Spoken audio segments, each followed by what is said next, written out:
Okay, so you guys, the problem that you have in front of you is problem number 1. So I'm going to do number 1 with you. And then you guys are going to go work on puzzles 2, 3, and 4. And that's probably going to take the first part of class. If you're really good at these, they'll go fast. So this is what's going on. This is called the square of square puzzles. So what that means is it says 7 on the inside. So that's saying that side length is 7, this side length is 7, this side length is 7, and this side length is 7.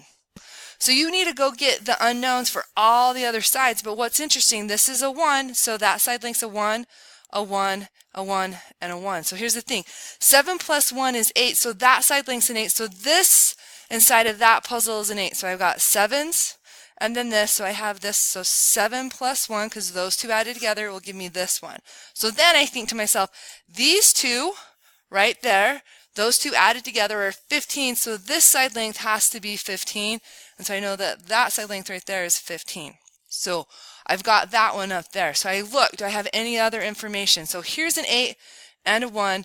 So those two have to add together to give me this box. 8 plus 1 is a 9. So like I have a 9 over here. So then I come over to this box. This is a 1 and this is a 9. So 9 plus 1 right there have to get together 10. So each side length in that side is 10. So now to get this box right here, this whole length is 10, but I know that that length is 7, so 7 plus that should give me 10. So 7 plus 3 gives me 10, so I know inside of this box, like that's 3 all the way around, right? All those are 3. So here's the thing.